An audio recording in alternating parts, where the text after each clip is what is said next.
এসএসসিতে নিয়োগ দুর্নীতি কারা করলো প্রশ্ন তুললেন অমিত শাহ। বিজেপি ক্ষমতা এলে অনুপ্রবেশ বন্ধ হবে, যেদিন বিজেপি সরকার হবে সেদিন বিকেল থেকে আলু রপ্তানি। আদিবাসীদের উন্নয়ন সহ্য করতে পারে না তৃণমূল কংগ্রেস, এমনটাই মন্তব্য করেছেন অমিত শাহ।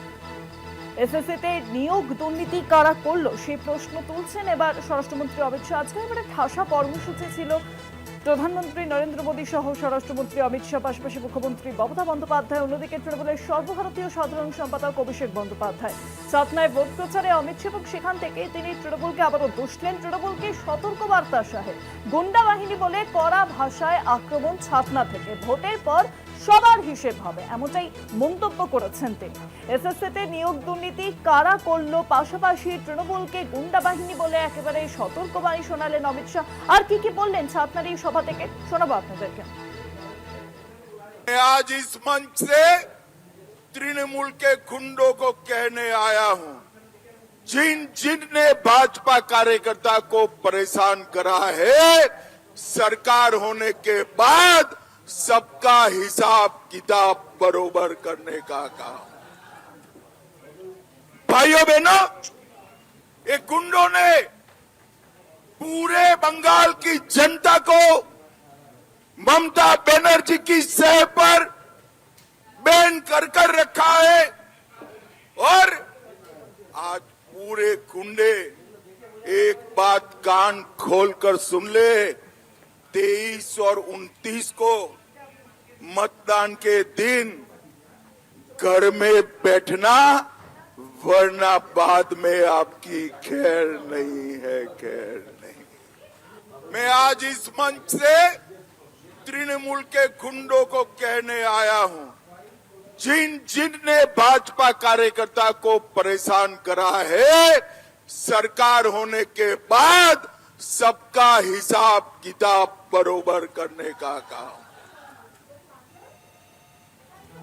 তৃণমূলকে সতর্ক বার্তা শোনালেন স্বরাষ্ট্রমন্ত্রী অমিত শাহ। গুন্ডা বাহিনী বলে কড়া ভাষায় আক্রমণ করলেন ছাতনার ভোট প্রচারের মঞ্চ থেকে। ইতিমধ্যে আজকে আমরা জানি একেবারে ঠাসা কর্মসূচি ছিল স্বরাষ্ট্রমন্ত্রী সহ প্রধানমন্ত্রী, পাশাপাশি মুখ্যমন্ত্রী মমতা বন্দ্যোপাধ্যায়ের, অন্যদিকে অভিষেক বন্দ্যোপাধ্যায়। এবং আজকে যে মুড দেখা গেল একেবারে স্বরাষ্ট্রমন্ত্রী থেকে শুরু করে প্রধানমন্ত্রী, তাদের বার্তায় যে একটা সামঞ্জস্যপূর্ণ ভাব দেখা যায়।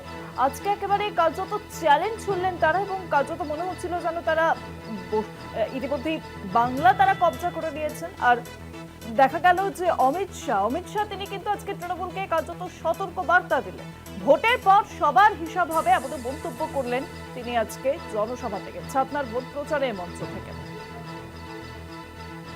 পাশাপাশি এসএসসিতে নিয়োগ দুর্নীতি কারা করলো এমনও প্রশ্ন তুলেছেন অমিত শাহ। পাশাপাশি আপনাদের জানিয়ে রাখি, আজই কিন্তু আবারও ইডি রেড শুরু হয়েছে, এবং কেন্দ্রীয় তদন্তকারী সংস্থা এনফোর্সমেন্ট ডিরেক্টরেট একেবারে নির্বাচনের আগে তারা লাগাতার আমরা দেখছি যে রেড চালাচ্ছে। এবং আজ পার্থ চট্টোপাধ্যায়, প্রাক্তন শিক্ষামন্ত্রী, তার বাড়িতে কিন্তু ফের শিক্ষা দুর্নীতি মামলায় তদন্ত চলছে। এই মুহূর্তে তদন্ত শুরু হয়েছে, এখনো পর্যন্ত তাকে জিজ্ঞাসাবাদ করা হচ্ছে। আর সেই আবহেই দেখা গেল যে ছাতনার মঞ্চ থেকে স্বরাষ্ট্রমন্ত্রী অমিত শাহ তিনি একেবারে কড়া ভাষায় আক্রমণ করলেন। তিনি এসএসসিতে নিয়োগ দুর্নীতি কারা করলো সেই প্রশ্ন তুললেন।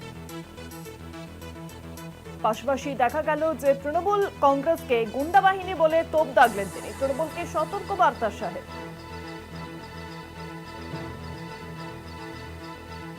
তৃণমূলকে গুন্ডা বাহিনী বলে কড়া ভাষায় আক্রমণ অমিত শাহের ছাতনার সভা থেকে।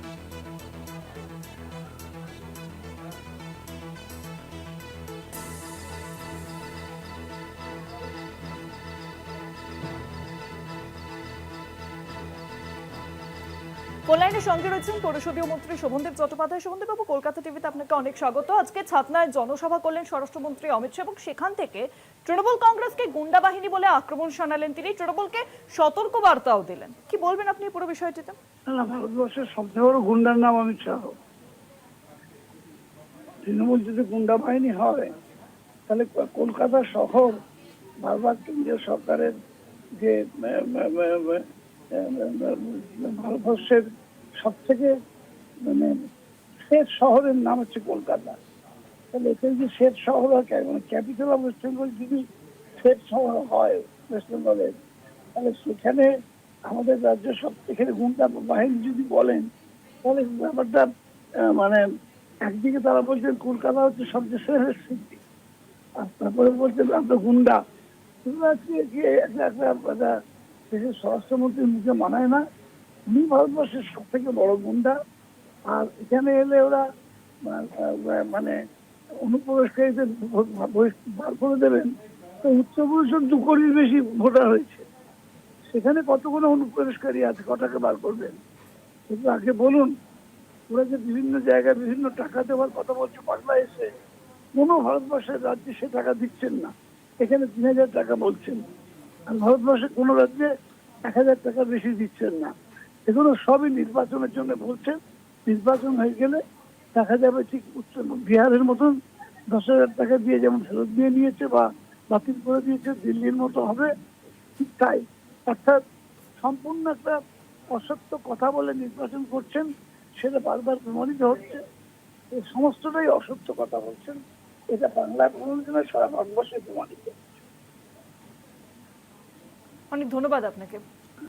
ফোন লাইনের সঙ্গে ছিলেন পরিষদীয় মন্ত্রী তথা তৃণমূল প্রার্থী শোভনদেব চট্টোপাধ্যায়।